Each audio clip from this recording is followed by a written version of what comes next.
Would you like to know how not to run a festival? Check it out on this episode of How Not to Highline.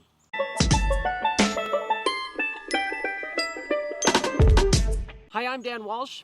And I'm the more handsome Ryan Jenks. And today we are at Asbestos, Quebec, here to talk to you about GGBY and what it takes for him to run it. So you can do a festival in your area, and we're going to beta spray on how to adult. It's going to be fun. Yeah, there's a lot to in managing a festival.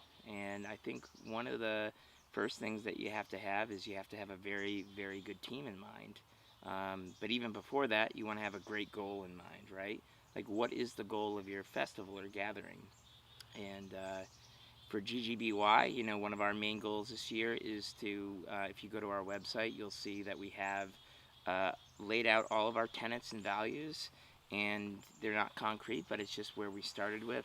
And many of them are centered around, obviously, highlining, building a community around highlining, and all the other flow art sports out there, and bringing it all in one place during the week of Thanksgiving to just go out and enjoy a family gathering together as a Slack family.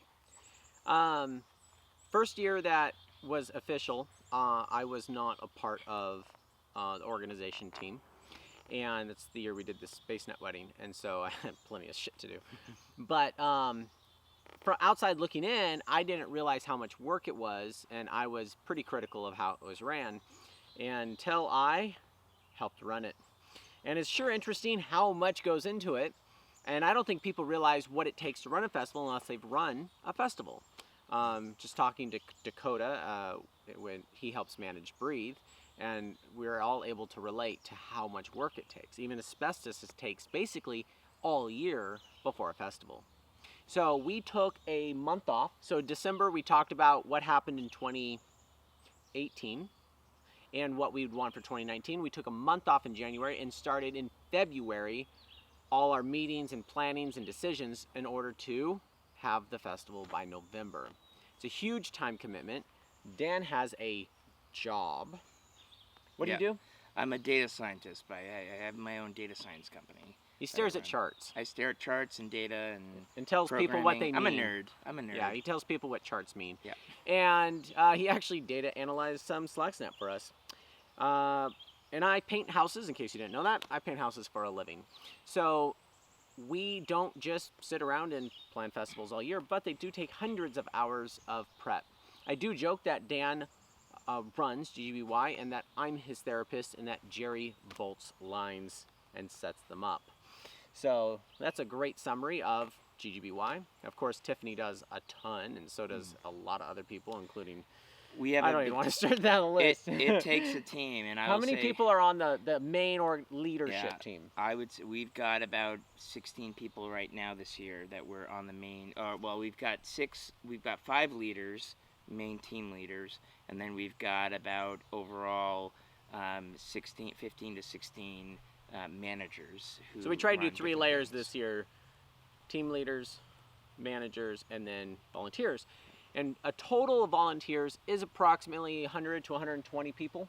Actually, it's around 80 to 100 people. Yeah. 80 to 100. Well, this year it'll be about 80 to 100. Yeah. Yeah, because we have to keep volunteers to a minimum because they do get a free ticket, and somebody has to pay the tickets because the money does not go into our pockets whatsoever. The only people that really get it are people either that drive the bus, the shuttle, or clean toilets. Just because we really need those jobs to be reliable and nobody really wants to do them. Usually outside contractors. Outside contractors will make money, but we're definitely not there to make money, regardless of how rich people think we're trying to get off of GGBY. We are all volunteers. We're all volunteers, and we're talking throughout the year, and then of course during the festival we work. But I think this year we're going to be building GGBY's own nets, and Dan and I are going to be basically funding it until GGBY can even pay us back. It's barely soluble as the way it's ran now. This year, the ticket prices start at... They're going to start at $150 if you get your early bird tickets. Starting August 1st. They will go up incrementally the closer the festival gets, but the max ticket price at the door will be $200. So we try to keep the ticket prices as low as possible, but we do have to model our expenses out, and we do have to cover things, and we'll go into that in a little bit. But this guy has to make sure the bills are paid, and yeah, that's why I'm his therapist, because he's often stressed. Yeah, I don't do the important stuff like rigging or anything like that. I just make sure that we can pay our bills, which is obviously so we important. can do it next year. Yeah, we want to keep it going. Now, why don't we just pirate? Because you can go to the Fruit Bowl in Moab, Utah, one day before for free and one day after. Well, sure, go ahead and do that. You actually get that more solitude feel that some people feel like GGBY should be. However, when 600 people want to come for a week, the BLM is like, And so he has worked so nicely with the BLM in order to build a relationship that we can get permission, get the permit, which requires insurance, which requires you to have standards, which requires, it's like a snowball effect. As soon as you get the permit, which actually isn't that much money by itself, it just gets packaged with all this other stuff. So, and then we want to keep it sustainable, so Jesse makes sure that we keep the area nice. Like, that's an entire job, because 600 people can really shit on a place. Yeah. We do talk about getting a permanent toilet there, but that's not for GGBY. I misunderstood that when I first heard about it. It's one fucking toilet, right? That's not good for 600 people. It's good for the people that are there all year round, because shit doesn't really decompose well in the desert, especially the toilet paper. And one of our goals this year, so we've raised over $4,500 for the toilet fund, but it costs about $10,000 to $12,000 to build a toilet at the Fruit Bowl. So we're working with the BLM, and it will take time. So your tickets and donations to GGBY help support that. All the money goes back into the festival. It's run by Slackline US, which is a 501c3 nonprofit. So we do have to report all this stuff to the IRS and to our board members. So everything that we do, we try to be as transparent as possible, because we're all one big Slack family, and this is something that we all love doing. And if you've ever been to GGBY, you know how amazing of an event it is. So Dan and I are both business owners, and we understand how important it is to have cash flow. Slackline US started with $0 to start this festival, so he was pretty stressed the first year on getting ticket sales right as he's paying bills, right? And did you have to fund it out of your own pocket? No. Pay something before it actually got reimbursed? No, fortunately I did not. We did have enough cash to pay for some of the things like our insurance premium. It's pretty stressful. It was stressful, yeah. I mean, and that's why some of the early bird ticket prices is to motivate ticket sales early, so the cash flow is there. The idea is that we would have a year's worth of expenses already in the checkbook to sit there to run the festival. Because sometimes you can actually get things cheaper if you buy them early. Cash flow is king. It makes my business operate really smoothly, and we're only, this will be the third official year that it's being ran. And correct, yeah. So it takes time to build. Essentially what this is a business. Same with Asbestos here at the 2 kilometer long Highline. They had to not have as much stuff last year. This year they got more infrastructure from the city and sponsors. Next year they'll have even more. This year they got power for our camp for the 30 Highliners that are here. Last year they didn't have that. It takes time to build stuff up.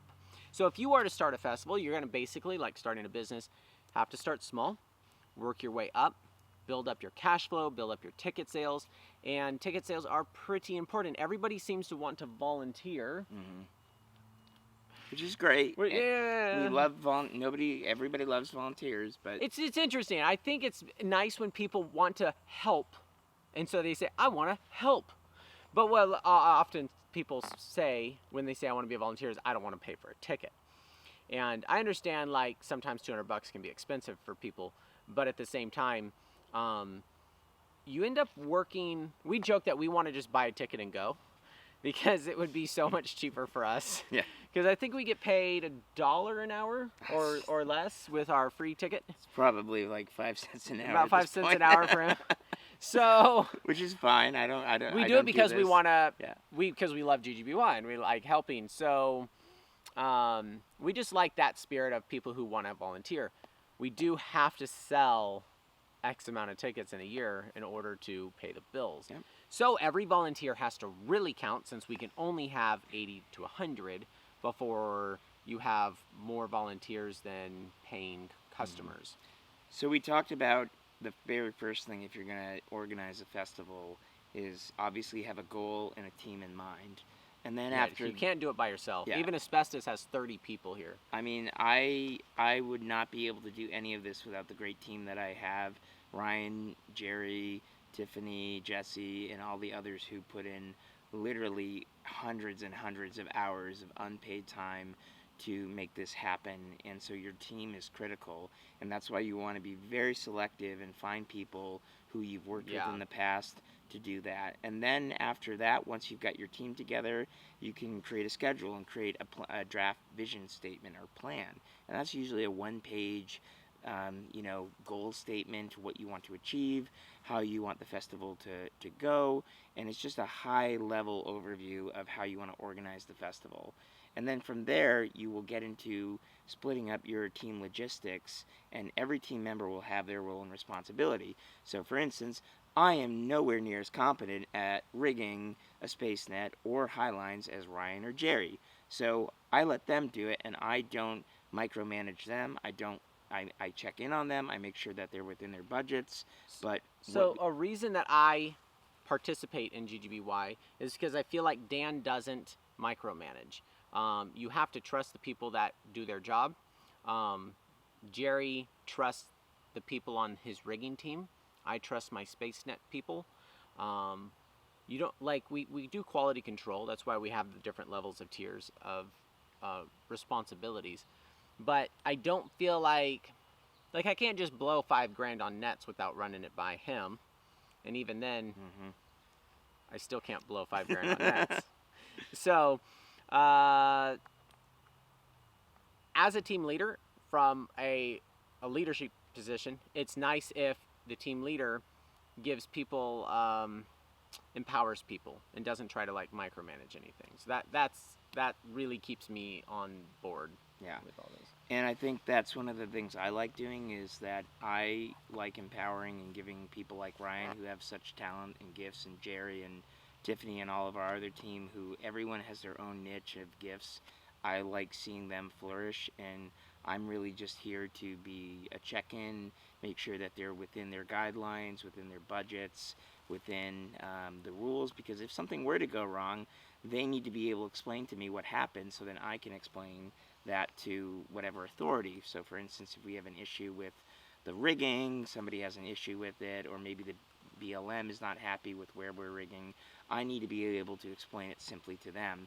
So that's where I, as a team leader, have to check in with all of my team members and make sure that they are supported, but they also need to support me and make sure that I can explain it, because I don't know everything that they're talking about. We respect the fact that he has to, 1, pay the bills, and 2, talk to the BLM.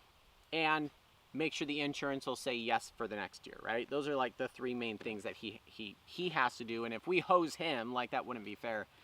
But overall, we have great partnership with the BLM, and we do, because he's fantastic. The nicest guy in the world, and it's hard for people who want to be pirates to be in a good relationship with the BLM. So it's nice that he's a nice buffer between us pirates and the authorities. I'm a buffer. I'm a chemical buffer.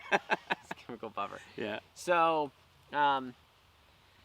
yes. As far as organization goes, there's a lot of you got to explore. A lot of people, the first year, it went from a non-paid pirate festival to a paid organized festival, and that was a huge transition, especially for that area.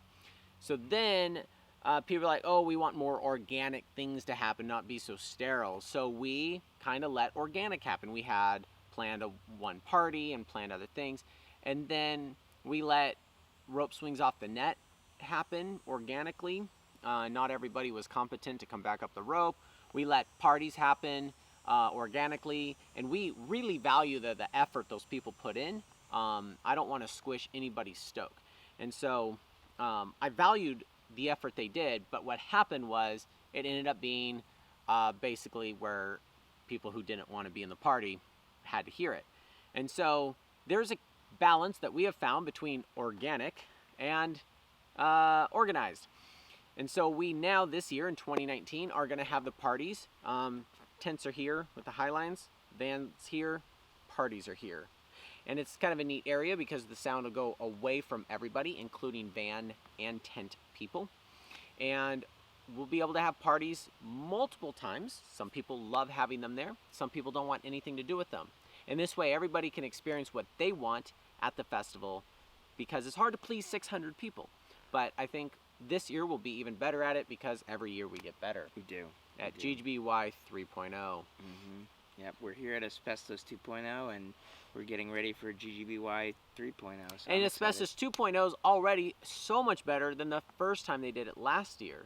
And they're already working on making it better for next year. It's actually pretty neat to see how big of a jump of progression it is each time.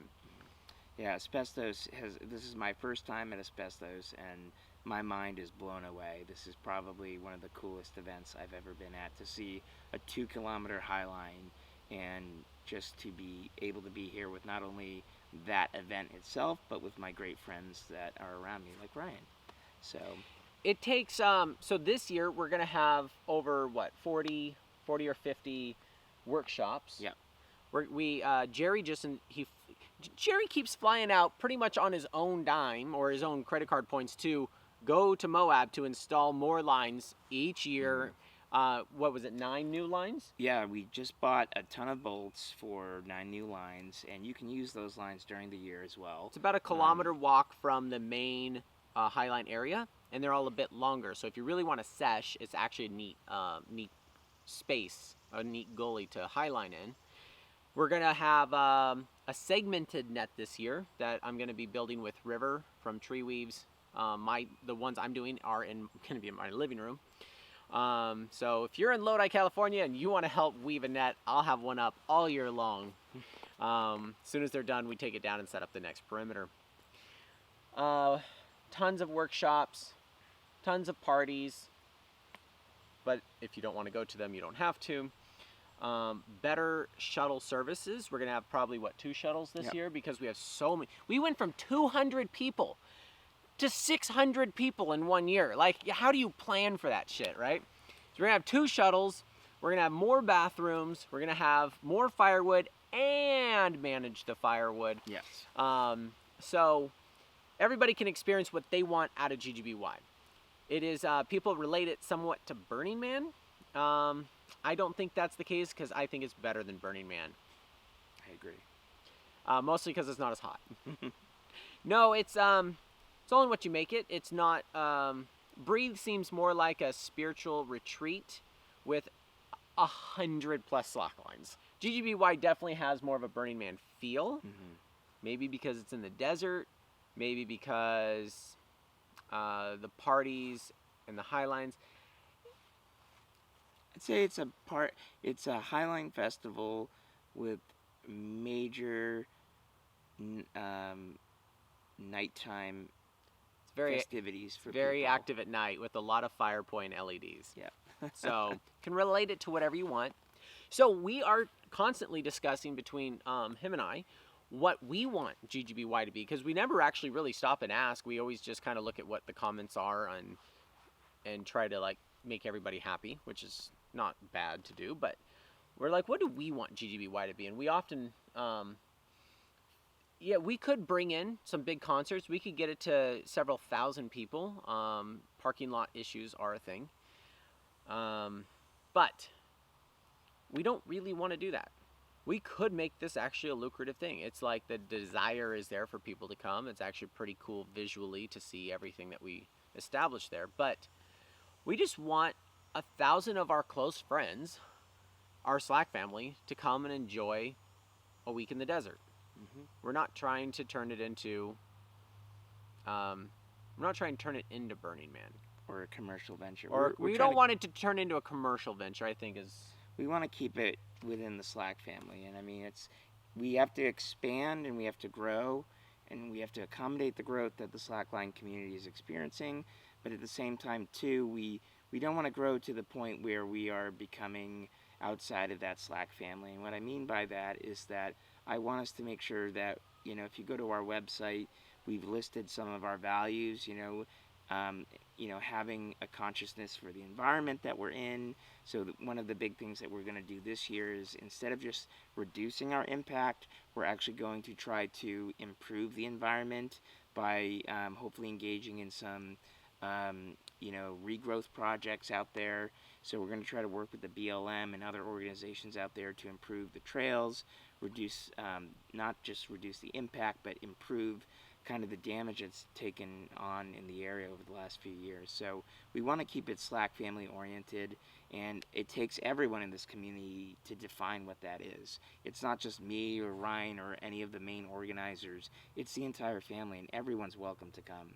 So whether you're a new person at GGBY, your opinion and voice, we want to hear that. We want to make sure that the experience is just like what I had my first time out there, where I was a complete noob and I knew no one. We want it to be newbie friendly. We don't want it to feel exclusive, but at the same time, we don't want a bunch of people there who don't care about slacklining, because we all seem to have a intimate connection if we're all interested in the similar flow state art of highlining. So we're trying to work with the balance of it growing and allowing inclusivity, and limiting tickets possibly this year, because we can only put so many cars in the overflow parking lots and bring people in. The area itself could probably handle 1,000. Our parking lots cannot. But I mean, even after 1,000, it becomes just ridiculous to try to organize a festival that big. And then the volunteers go from 100 to 150 to 200 to support that many. Yeah. So we all tell us what you think you would like GGBY to be long term, 5 years from now, 10 years from now. What target should we be aiming for?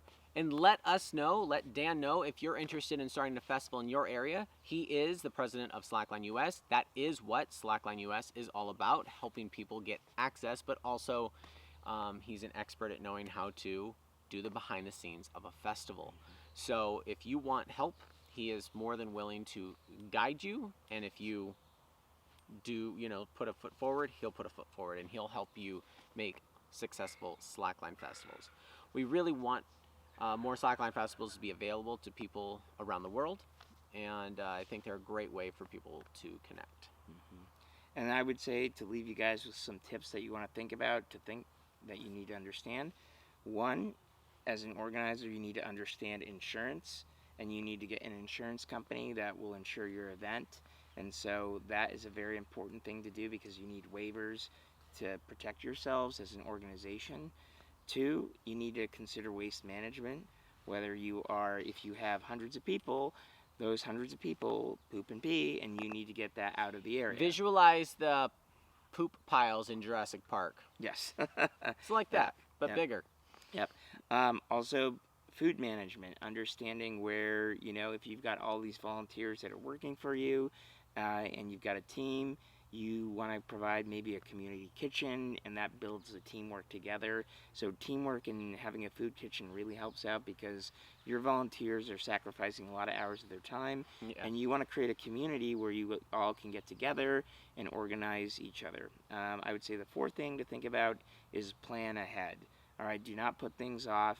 If you feel like you want to start a festival and I've had people come to me and they're like, oh yeah, I want to do something, and it's going to happen in 2 months. And I tell them, realistically, that's probably not going to happen, especially if you're in an urban setting where you need to get like city council permission or things like that. It's awful. So don't stress yourselves out by putting in, trying to, do everything within a very small time frame. How long does it take generally? 6 months to a year? I would say 6 months to a year, yeah. Depending on the where area you live and the amount of people and where you live. Yeah. And make sure you model out your cash flow and revenue. I mean, you don't need to be an expert at accounting or anything like that. If you can find an accountant that will volunteer for you, great. But just, be fiscally responsible. Don't spend money that you don't have yet, or you don't project that you're going to have a ticket system. And like Ryan said, start small. All right, your festival will grow over time if you put the work and effort into it. So don't put yourself in an uncomfortable situation financially or personally just to set a giant big goal that's unreasonable this first year. Breathe is a giant festival, and it has a really strong team, and that team is why it's so big. It's in the middle of Indiana. Yeah. It's barely got highlines, midlines, you know. It's but the team is so strong, the stoke is so high that they're able to. It grows on its not on its own through their hard work, but it grows. Start small, something that won't bankrupt you, and see if it catches fire. Mm-hmm. So I would love to see more festivals, more legitimate festivals where authorities aren't. Pirate festivals are not like sustainable. CRG we do every year for a week. Yeah, we tried like Nick Holland I think tried to get permits this year, and what he realized was permits require insurance, requires this, requires waivers, requires that, toilets, and it's just like, man. It's not a small undertaking, and you really have to, this has to be a passion project for you. And for me, GGBY was such an influential experience in my life that I was like, I'm gonna just do it, and you know, you adapt. I mean, clearly, GGBY has a lot of meaning for me too. Yeah. So it's something I think is worth being a part of. I hope to be on the board for the next 10 years. I tried to limit how much I do during the week, so I can also enjoy it, because sometimes I can take on too much. I also try to film like 4 to 6 episodes while I'm there and have fun. So, but that's what a strong team is for. And as long as we do all of our organization up front, I mean, we're going to spend the next, right now it's the end of July. I'm going to be spending the next 4 or 5 months building space nets for it. So we're going to be trying to put loose space legs that don't hold up the net, attached to the net, so it feels like a slack line, but it feels like a space leg. We're going to put multiple layers. We're going to put Dan's net off to the side and one out here, and we're going to put highlines under highlines. We're actually going to try to make GGBY as 3-dimensional as possible. It's going to be, I'm looking forward to this year. It's going to be a lot of fun. Every year we basically get to build up the infrastructure a little bit better, the organization. We're going to make GGBY great again. We are. So by the this is the end of July we're filming this. So by the time you see this, the tickets will be on sale starting when? August 1st, they'll be on sale for $150 for early bird pricing, and ticket prices will go up over the next few months, but when you get to the door, ticket prices max out at $200. So get your tickets early. Get your tickets early, but also the van life passes are very limited because that parking lot's so small. They are $100 a piece. It could easily, because the demand is so high, it could be a lot more money, but we're not trying to gouge people. Volunteer positions, how many volunteers do you have apply last year? We had 80 volunteers last year total who applied, and we only had... No, you had... we had 130 volunteers roughly apply, and we only had 80 positions. We had to turn down 50 people who wanted to volunteer. Yeah, or yeah, 50 people. So like, it's, if you want to get involved, basically, just like running a festival, do it early. Don't call us 2 weeks before and want to start a class or offer a class or volunteer or anything like that, because all this stuff happens months and months and months before. Yeah.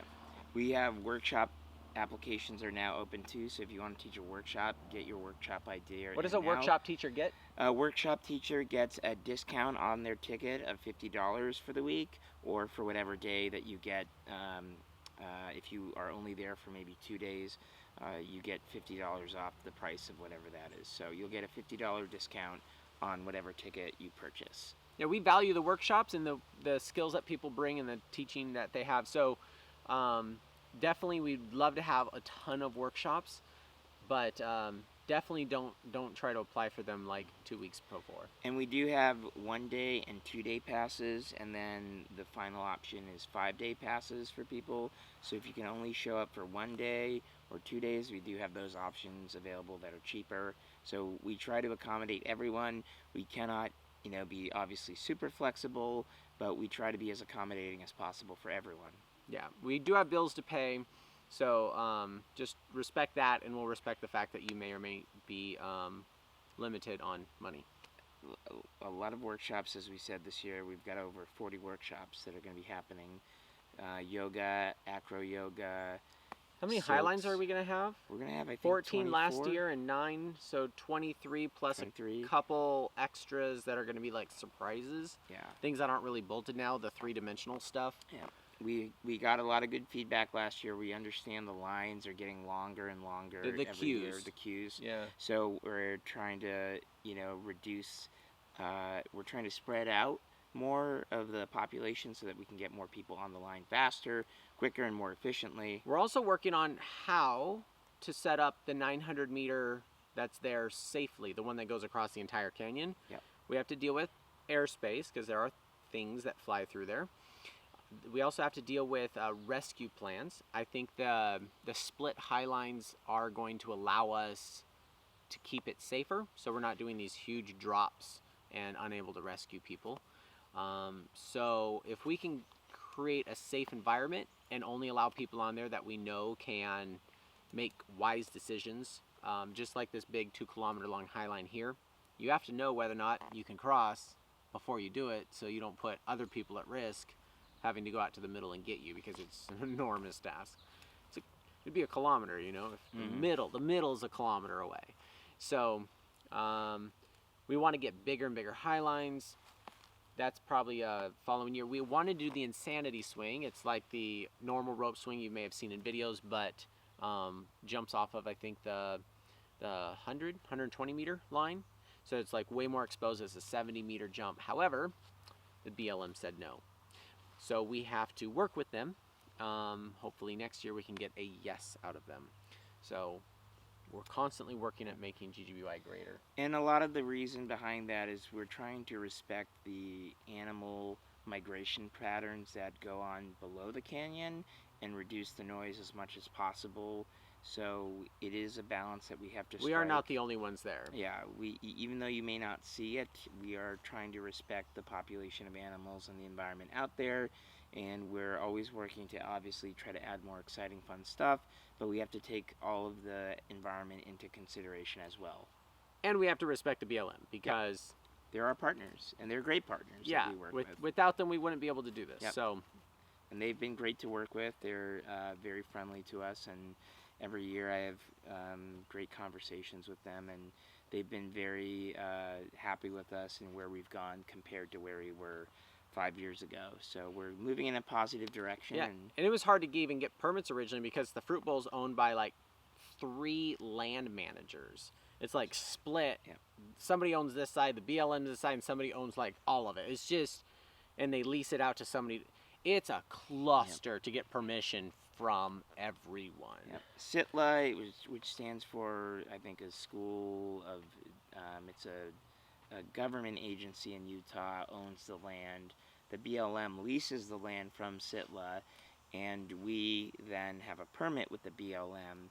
So there's a lot of parties involved, but we work with the BLM. And what we do primarily. looks like we're trying to kill ourselves. It doesn't, like, we know it's safe, but it's visually very intimidating for land managers to hand us a permit for it. Yeah.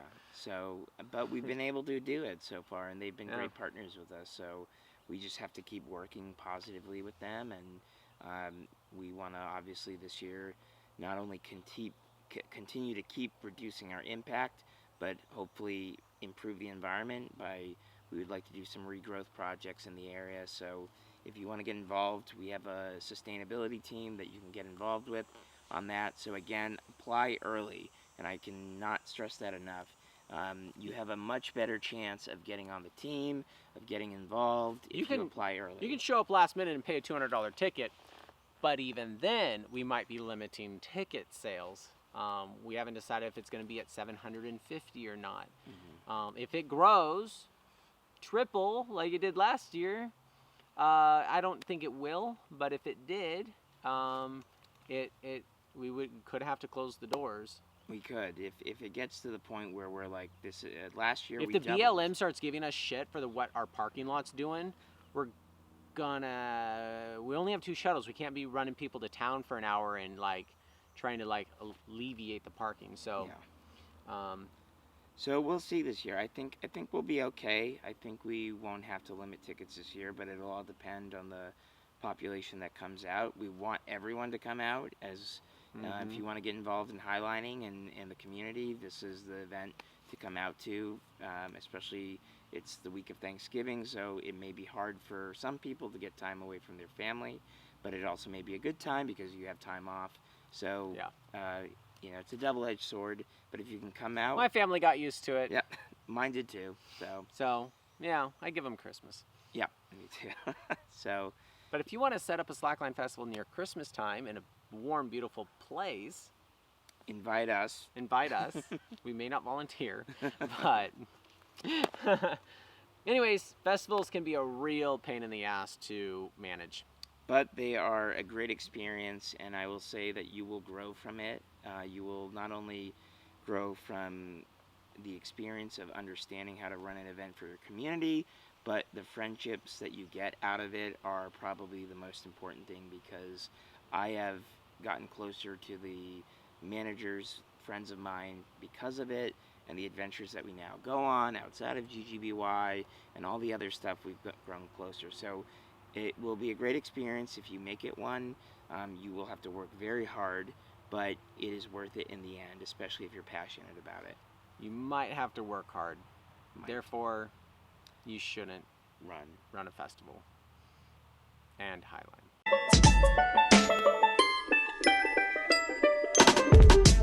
Hey, thanks for watching, but don't be an idiot and try to go highlining your first time without going with somebody who knows what they're doing. It's not rocket science, but you could die if you do it wrong. We have a school coming out really soon. Might be out by the time you see this episode. Go to hownottohighline.com and you will see Highline University International. Highline University is A to Z, everything you need to know in order to highline. Because this channel is all over the place. And we kind of get into some niche stuff. So the H0 course is going to be available in a few weeks. That is how to use a highline that's already rigged. It's a great course to take before you go to a highline festival. There's over 100 videos, PDF, and it comes with a teacher where you submit videos, homework, to the teacher to get a certificate of completion that you've completed the course. So it's very interactive. I'm trying to bridge the gap between online and in-person by giving you a person online. So check it out at hownottohighline.com. If you want to find slackliners near you, we have over 1,300 Facebook groups on slackademics.com that are from all over the world. So you can get connected to this awesome community.